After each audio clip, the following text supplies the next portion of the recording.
I'm Josh Olson. I'm, among other things, the host of The Movies That Made Me. I'm also a very good friend of Eric. Oh, thank you. Co-host. And Eric Nelson, the director of this film, is a very, very good friend of mine. Thank you for him. And I'm very, very excited to be here tonight. We've got several guests. We're going to do a Q&A after the film. And we've got several guests, folks who are actually in the film, as well as the gentleman I'd like to introduce you to right now. Ernie DeMassa was a producer on The Mike Douglas Show. He's also a producer on the film. And he's going to say a few words, then we're going to start the movie. But please stick around. We're going to have a Q&A afterwards. It'll be great. Is this live? It is, okay. Yeah, my name's Ernie DeMassa. I was a college student when I started on The Mike Douglas Show in 1969. This happened in 1972, a few years later. Just out of curiosity, how many people in the room actually had something to do with The Mike Douglas Show or worked on The Mike Douglas Show? One, two. There's one of our directors. There's Bob Loudon. There's Shelley Herman. There's John Vesey. Joe Loomer. Wow, good to see you all. So this kind of, The Mike Douglas Show was an unusual show in terms of daytime television in that we had a co-host on the show. And the idea of a co-host was that the co-host would suggest guests that they would like to bring on the show. Co-hosts on The Mike Douglas Show ranged from people like Ralph Nader and Julie Nixon Eisenhower to Barbra Streisand and Cher. But this was a particularly unusual week in that Yoko Ono contacted the show, we believe, and asked if she could do a conceptual art week on The Mike Douglas Show. And her theory was that if she got something to do on each one of the shows, she could influence culture. And her message was peace and love. And it was really kind of interesting because John had recently left the Beatles just a year or two before and was never political at all when he was a Beatle. And this kind of freed him up to have the opportunity to talk about politics, talk about things he never talked about before. So Eric Nelson, this brilliant director who did this, approached us about 35 years ago when I was running King World. I was able to capture the Mike Douglas Library, 5,000 shows, which were on 2-inch videotape, and preserve them. And we were able to take this particular week, enhance it with AI. Actually, it looks better in the movie than it did when we did it, which is hard to believe. It's also in stereo now, and we didn't have stereo back in the day. So I hope you enjoy it. And with a message of peace and love, let's hope that whether we're red or blue, we can all at least listen to each other and hear the ideas that each other has to express. And this is Eric Nelson's Daytime Revolution. Let me start with you two, because you were approached by Yoko and John directly.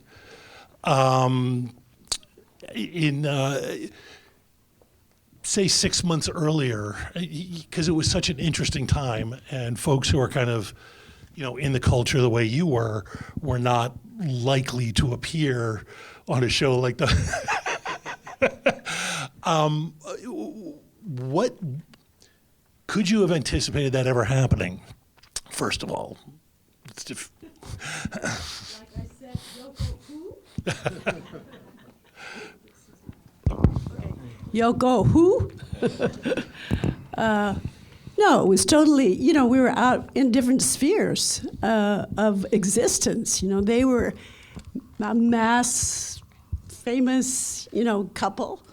And Chris and I and the rest of us were, in communities, doing our job, singing rallies and temples and universities, trying to get students to wake up. And so it was a different stratospheres. I don't know how she found out who I was. That was going to ask too. You had no relationship at all. It wasn't just. I only knew she had a cousin named Shinya Ono, who was really a cousin of hers. And that's maybe how she heard of us. Otherwise, I have no idea. That's wild. I was sitting in my studio, actually sitting at my piano in my studio, which was in Stony Point, New York, up the Hudson. A wonderful kind of artist colony up there. My next door neighbor was David Tudor. And I I was just working on something and the phone rang. Now, it was such a shock that it's a little bit vague exactly like whose voice was on the other side of the phone, but it was either John or someone said, John Lennon wants to talk to you or something like that. And I just said, great, how you doing? And because I didn't know what else to say. Sure, yeah. Right? And the conversation started, and it became clear that it was authentic. He already knew something about my work. I believe that it was either John Cage or a ethnomusicologist named Fred Lieberman, who was in that community, who was at that time at Brown University. One of them, because John Cage just lived down the street from them, was very close. And of course, Yoko and John knew each other from the Fluxus community and all of that. So I think that's how they got directed to me. And so the result of the conversation was they invited me down to their house. And I went down and we spent some time on an afternoon talking and had a wonderful time, really great time. Just really vigorous conversation about ideas, all kinds of ideas. And then we just arranged to do this thing, and we did it. That's how it started. Ernie, you were at what stage of pre-production would this have been? Were they were obviously already confirmed with the show. Had they come in with a list of potential guests and then... First of all, I want to Yeah. say this has just been so much fun. Can we do this again in 50 years? Absolutely. Please.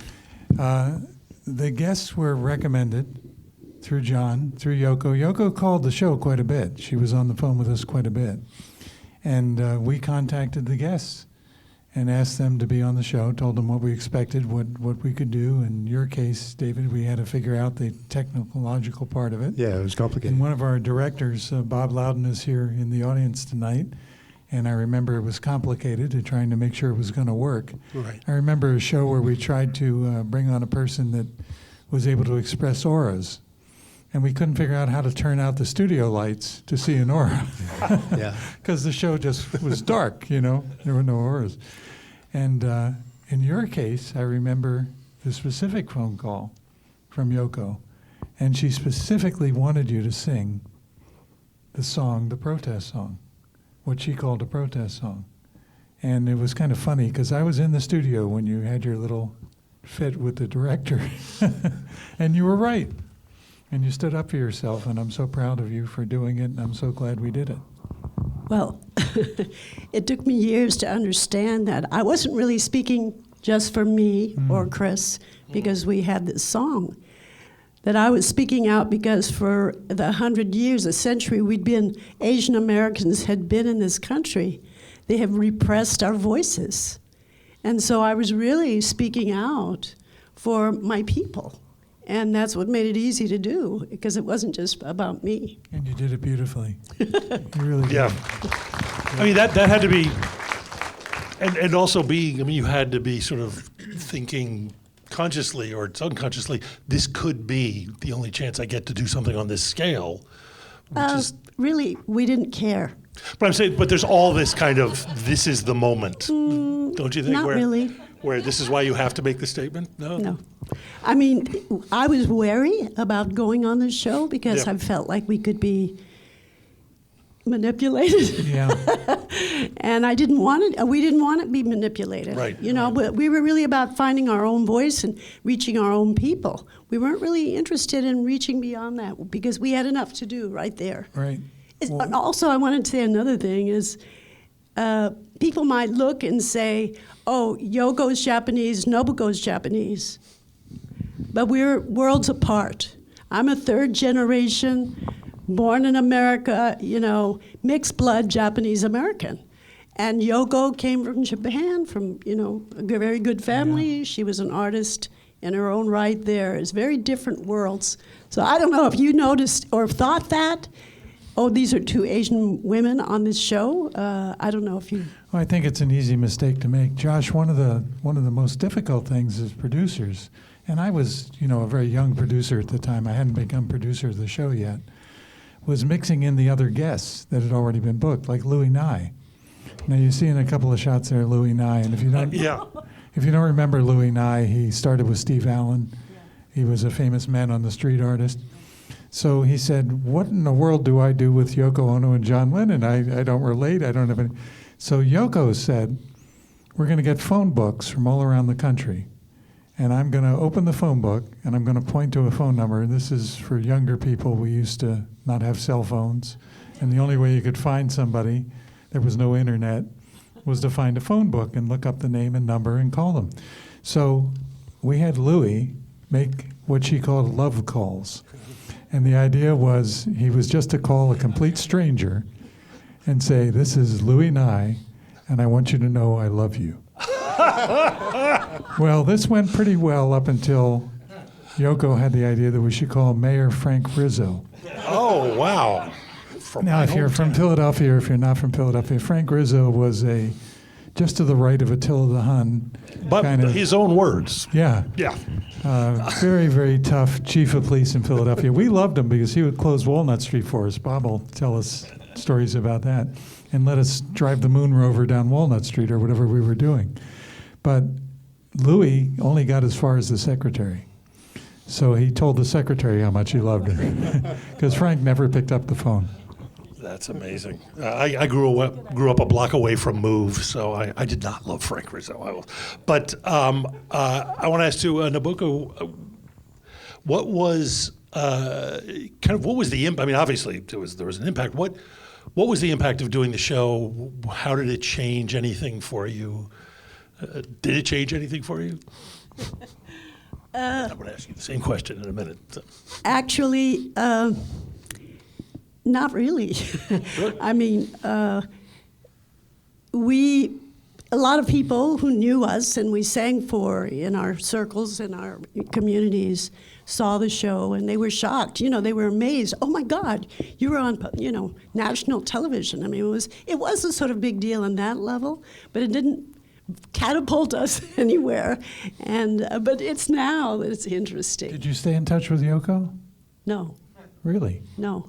I never really had a conversation with her at all. Even in the Not limousine. Not even in the limousine? No. Huh. Interesting. How about John? Not much. Jerry Rubin? No. Me? Mike? I just met you tonight again. That's true. That's true. No, I felt very isolated actually after I had that explosion. They were afraid to speak to me, I think. So we sat in the back of the limousine and we just went, "Well, okay." I think we embarrassed them pretty good. So Oh, I don't think so. No, not at all. Not at all. It's an amazing performance. David, I guess same question. Sort of, what was the impact of the show on your life? Kind of. Again, not really very much. I mean, we're artists. We do what we do. We are who we are, and we keep going and do what we do. Of course, it sort of disappeared for quite a while until I think it was Rhino Video brought it out on VHS cassette. 1998, yeah. Yeah. When was it? 98. 98. Let me interrupt one second. I can't even remember. I mean, I was a child of the show was on and daytime stuff, but sorry. But you didn't do reruns, did you? Oh, yeah. Oh, yeah. Okay. Yeah, we So did. there people would have had a chance to see it again, maybe this, once. this week did not rerun. But there were certain things that reran. And This week did not rerun? No, it did not rerun. Was there a reason for But that? the Rhino, well, the music rights and the expenses and things like that would screw up certain kinds of reruns. Right. We actually originally did 52 weeks a year, 90 minutes live. Wow. So picture doing 7.5 hours of television in a 40-hour work week. So Yeah. take out the 7.5 hours, that leaves you about 30 hours to prepare. Right. Doesn't work. So that's why we started doing 6 shows. That's why these 5 shows were recorded on a Thursday night, because by doing 6 shows, we were able to have an extra week. And then every 6 or 7 grouping of these shows, we could take a week off. We could actually go spend Christmas with our families and do some other things. And So this really there wasn't even one, just to get across to some people in the audience who may not get this aired and that was it. All you had was people who saw it talking about it. MTV and VH1. Well, that's decades later. Yeah. But for the Yeah. time. So it didn't. No, we just kept doing what we do, and Did people call life you? went on. Did people call you and want to hire you to do what you did after seeing the show? No. No, but I kept, I continued to work on the whole area of music and neuroscience, and along with my own musical work for years, and have, put out a lot of publications and things and recordings. Did you of that make an work, album? but yes, several. Yeah, Huh. yeah. Yeah, there was one I issued in a record called Brainwave Music in '75, which has been reissued just a few years ago. And along with other, it's not the only kind of music I make, obviously, but and I published a book called Biofeedback in the Arts. Did you right try to around get the back on same the Mike time. Douglas show with the album? No, I didn't. But that work has had a long shelf life. It's now there's a lot of interest that has come back in that work. So things are getting reissued, and I'm very gratified about that.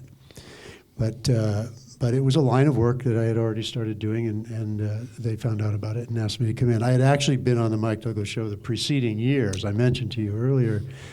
It just came from publicity around that work, and then this invitation put it in a different context. Though it gave it an artistic and a sociocultural framing that could not have happened any other way that I can think of. So that made it extremely special and very meaningful.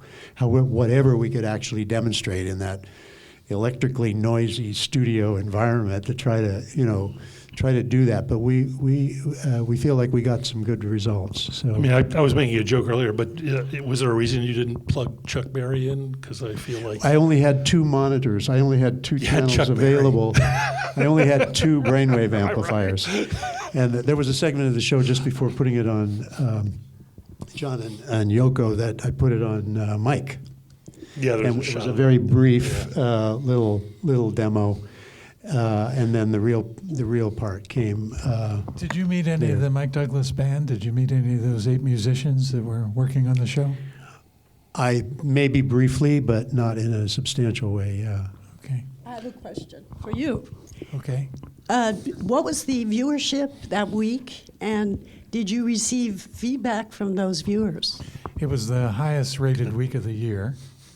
The show quite often did 6, 7, 8 million people watching the show on a daily basis. There were only 3 stations. You had ABC, NBC, and CBS.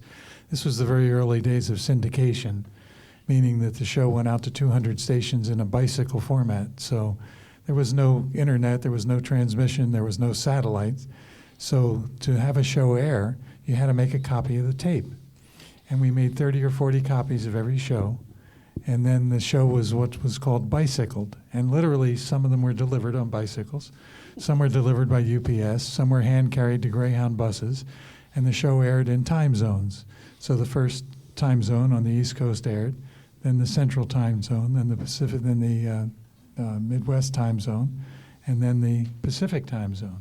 So if you did the Mike Douglas show, and it was airing on February 1st, and you traveled across the country, you might see it 4 times as you went to different cities. Yeah, So the viewership went up that week. yeah, it was, and the mail, it was snail mail, of course. Yeah. People wrote us. It was all very positive. The only negatives we got, stations didn't complain, the FCC didn't complain, because we really, if you look at it in the standards of what we were doing, it wasn't all that crazy and wild, it was pretty tame. But Westinghouse executives got very upset. And Westinghouse Electric kind of came down on us a bit. I remember years later I got called to Pittsburgh to where the headquarters was, and we were building a new studio, and we wanted to build more dressing rooms because in that little studio we didn't have any dressing rooms, believe it or not. We had one dressing room where all those guests had to share and use the dressing room. And the big executive at Westinghouse looked at me and he said, "Ernie, you're a nice young man, but if these people were professional, they would come dressed."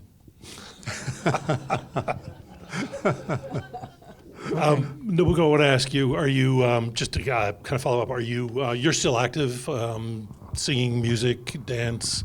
Yes. And the special is it's brand new, right? The PBS. Oh, yes. Yeah. So November 1st, two very talented filmmakers made this documentary and reduced my 84 years into 54 minutes. And their work is called Nobuko Miyamoto, A Song in Movement. Will be on Artbound, the PBS. You know what that is? Artbound starting on November 1st, and among some 5 other documentaries about the arts. Oh, great. Well, I apologize. I said it was out now. I apologize. But Yeah. yes, what's coming up then. Yeah. And also, before I get to my last question, before we throw it out, Eric asked me to mention the movie is just showing today all around the country, but it is coming to streamers soon, definitely home video. There's going to be 3 songs that aren't in this, and that's going to be landing hopefully in late November. I want to ask each of you the same question. I don't know, why don't we just start down there with you, Ernie? But how would you put what they were trying to achieve into words? And do you think, and I'm talking about John and Yoko, do you think they achieved it? Yeah, I think Yoko was creating a cultural experiment. What she wanted to do was show that peace and love was not a horrible concept, and the ability to listen to ideas and be said. You know, one of the most amazing things to me the other night was when the vice presidential debate took place, and people got upset because they were so nice to each other. People were literally not happy with that debate because nobody yelled, nobody called somebody a name, nobody got upset. I think Yoko and Ralph Nader, who I talk to all the time, and Ralph is still quite active. Ralph was very involved in the artificial intelligence part of the recent SAG-AFTRA strike, because he's scared to death that we're going to take the humanity out of the humanities. And so I think she accomplished what she was trying to bring John into. I think John was feeling his way. I don't think John was, not that he wasn't involved or didn't believe, but you hear him say several times along the way, well, this is what she's saying, this is what she wants, this is what she's doing. So it's not quite 100% that he's quite figured it out yet, but he's starting to believe. Same question. Well, I think Yoko did frame the week, and I hadn't seen all the week, so it was the first time I saw a lot of the stuff, and I said she had some very interesting ideas, and she was able to actually apply them on television with unsuspecting, audiences, but the other thing I thought was it gave Middle America access to some people they would never be able to just hear. Bobby Seale talking about all these things, or John Lennon actually talking about what he loved, and you could really feel his feelings about music. It was very real. Jerry Rubin talking about his parents. Jerry Rubin talking, and also John had a very tough life. Yeah. But the ideas that they were fomenting and planting and that. I mean, the big thing when they were trying to stop us from singing the song was that the housewives of the Midwest were going to react. That's why I asked you, did you get mail about it? So it was giving people access to things that they would never ordinarily see or hear, music that they wouldn't ordinarily hear, in one framework. I thought it was pretty interesting myself. Yeah, no, I agree. And David, same question. Well, it was really phenomenal, actually, because it was a whole week filled with nuggets of cognitive openness or expanded awareness in some ways. So in so many different ways. We can use terms like conceptual art, but really it's about, let's turn this thing upside down. Oh my gosh, this is another way to think about it. And to have that many such powerful moments in 5 days of television in the middle of the day at that time was really something. And one thing that I really feel very gratified about is that it helps us remember We can never let go of optimism, no matter how bad things are. And hanging on to optimism is absolutely essential for us to be able to go forward. And I think I can take the feeling of those shows away and say, yes, that's essential, and it's worth doing. It's worth being that way. The other thing, you spent a good lot of time talking about the election in this piece. And here we are facing an election, and it really talked about why people need to participate and about democracy. And those were things we were talking about in those days, and it's still relevant, and more so even today. Well, thank you for talking to me. If it's okay with you, I'd like to see if there's a couple of questions coming from the audience. We have a few minutes. Does anyone have anything like to? Yes, you, sir. Ernie, you had put out a call, I believe it was for that piece of communal artwork. I'm wondering, was that auctioned off after the show? And We're trying to find it. We don't know what happened. It's Do you know where the funny. teacup is? No, the teacup and the piece of art have totally disappeared. It's interesting when I put that note out, because I'm starting a national scavenger hunt to try to find it. Because if we could find it, wouldn't that be wonderful 52 years later to turn it up? But no, we have no idea where it is or what happened to it. It's funny, the people in the entertainment community all said, check out the prop man's garage. The gentleman with a funny hat back there. Was Yoko approached to be a part of the documentary? Has she seen the documentary? Is she supportive of the documentary? Yes. Please hold. Oh, do you know have you spoken to? Eric worked with Yoko and with Sean. They saw transcripts. They saw certain cuts of the film. And Eric did a movie called The U.S. versus John Lennon a couple of years ago and built a relationship with Yoko. And Yoko was very involved in seeing the parts of the film that she wanted to have included, and even picking the song that she wanted in. I've got an email here from Eric just a couple hours ago saying, fun fact, Yoko asked to see the film Parens again on Sunday due to all the great press it's getting. And yes, she did consult on it, only asking that we show, do you know this? Only asking that we show more Nobuko and other interviews on camera. Yeah, she also requested more Ralph Nader. And what she sees at other interviews. So yes is the answer. We have time for about one or two more here. Young lady. What's next for the film? Well, it's going to be on Blu-ray and DVD. Believe it or not, Yes. no, it'll stream eventually. But the Beatles fans, the John and Yoko fans, want to have something in their possession. So they don't really want to just buy something that's only on the internet. They want something that they can literally hold and have. So there'll be a Blu-ray released in November around Christmas, and then streaming will come later. How about for Academy consideration? Well, that's why it's in theaters. And I've talked to Eric a little bit. I think the restoration guys deserve a technical Oscar, because I was there. Bob was there in that control room. Bob was the director of the Mike Douglas Show and associate director, not of these particular episodes, but this looks better than it looked then. Oh, well. Amazing. Yeah, back then. I saw a question from Joey Herrick over here. Joey? Can you share the Yoko hair story? Because I was trying to tell it to everybody here.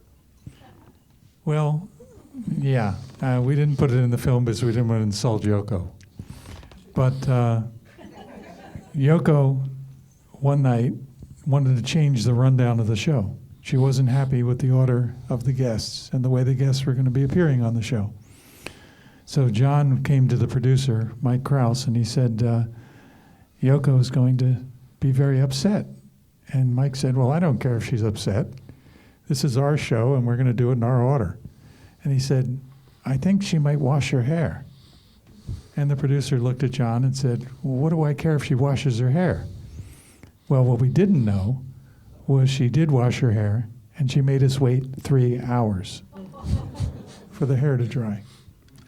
So it was her kind of silent way of letting us know that we screwed up. That is unfortunately all the time we have got tonight, folks. But thank you for coming. Thank you all for being here tonight. It's just a delight talking to you.